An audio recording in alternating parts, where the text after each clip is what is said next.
We are here at the University of Westminster. We're in their human performance lab. This little room behind me, this is kind of what I'm going to be getting ready for Singapore in. It's basically a heat chamber, so they set humidity and temperature in there. Stuff to basically, once we hit Singapore, we're going to try and get as ready as possible. Outside temps already at around 42, 43 degrees, like Qatar last year. And then I think it was measuring around like 52 degrees with humidity. Yeah. And then and you have the engine. Well, yeah.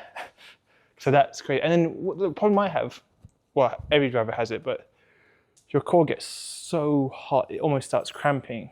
And you're just like, it's trying to get rid of the heat, but you've got so many layers of... You've got the fire retardant seal as well, so you literally... It's crazy.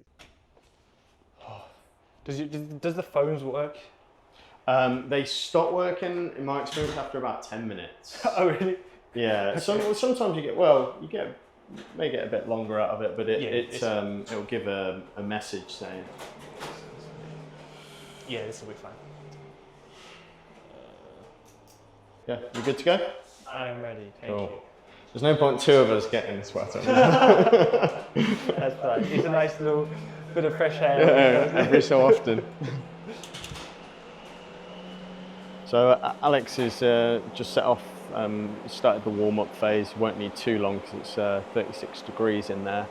He's doing roughly a 5-minute block followed by an interval, and I'll go in intermittently, measure his heart rate, take his perceived exertion, which is just a subjective number that he gives us, and also see how hot he feels using a temperature scale as well. I've weighed him before he's gone into the chamber. I've taken his body mass, measured the amount of fluid he's got there, so we look how much fluid he's drunk, and also reweigh him when he's come out of the chamber, and then we can estimate his sweat loss during the session. Nice. Okay, what's your perceived exertion from 6 to 20? 13. We asked Alex 2 questions regarding his temperature. So the first one is thermal comfort, and this is just how comfortable he feels with the temperature of his body at that point in time. So 1 would be comfortable and 10 would be unbearably uncomfortable, very, very hot. 13, and thermal sensation? So how does the temperature of your body feel? Sorry. 9. Thermal sensation and how does his body feel, the temperature? So again, similar, slightly larger scale. 1 would be unbearably cold, and the opposite end of this is 14 will be unbearably hot. And thermal comfort, how comfortable are you at the moment? 2. Nice work. Actually 3. 3, okay.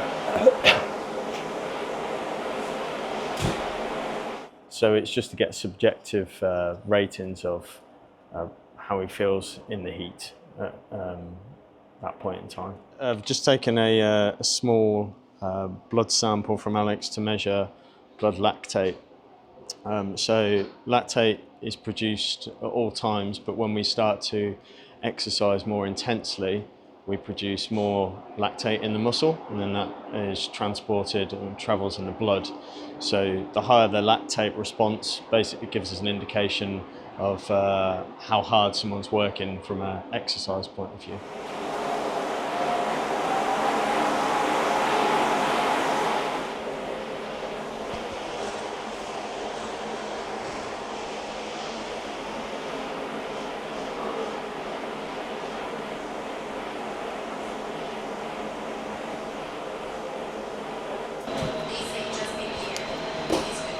All right, all good. Final scores, perceived exertion?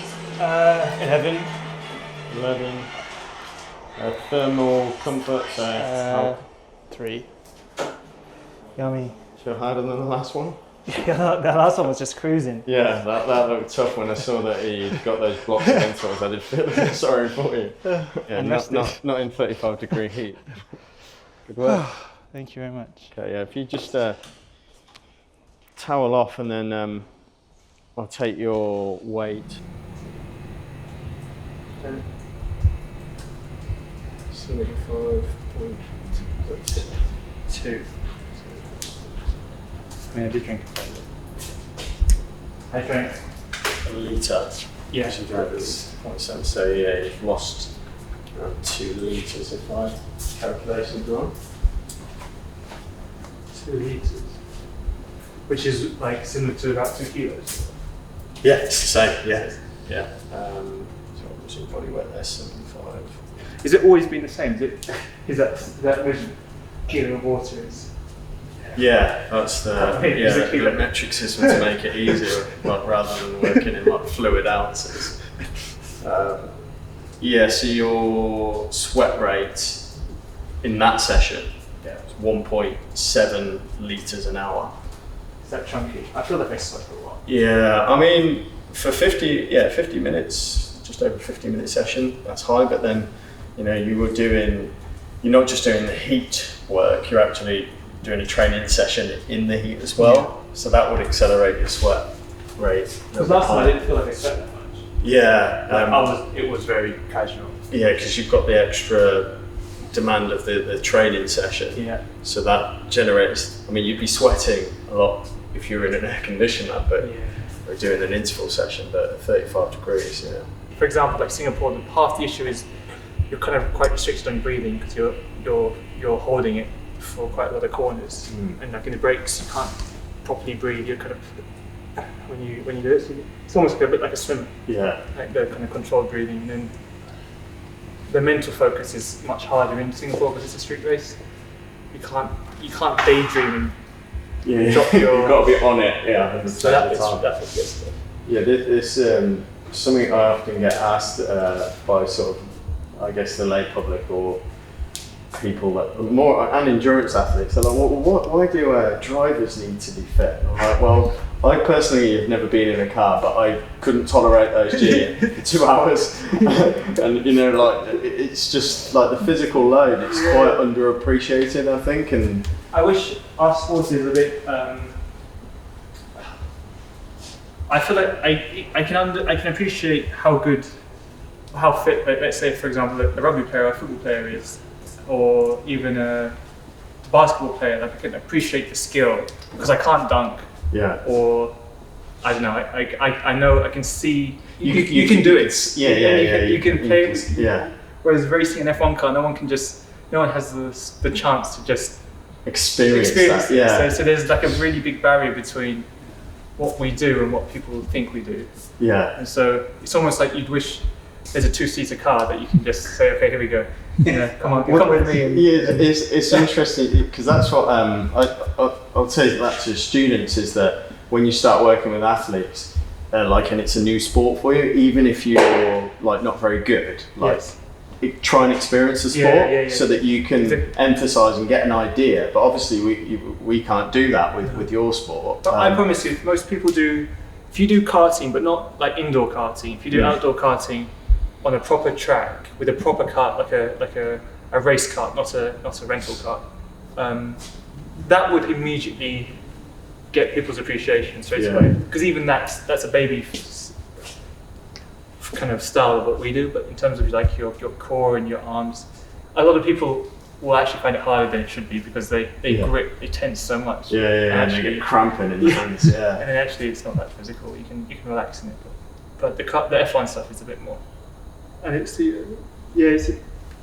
think the thing that people struggle to get that, that you watch someone in a car and you're obviously seated and all you see is like the head. Yeah. Whereas when you're watching like a runner or a cyclist, you can see like the physical pain, but obviously you can't really see that in the driver, so you can't relate to it. There's only a few times when like a driver will leave their radio on, and then you can hear the panting. Like that's the only time you really get an understanding of it. And then you can only see it visually if you watch the end of a race on a high G-force track. You'll see their heads just start to go quite well. Okay, that's the session done. I am still sweating after a shower. Good, it was a good session. We still got a couple more to go. We pushed a little bit more on that session. You can imagine we're in the Middle East, we're in Asia. It gets really hot around this time of year, so we've got to look after our bodies, especially during triple headers. And sometimes a lot of the training has to be done before we actually get to places. So just like the jet lag plans that we do, kind of heat adjustment also plays a big part. I think next stop is we're going to fast forward this. You're going to see me in Singapore. You're going to come join me in an ice bath. I hate ice baths, and you'll realise why.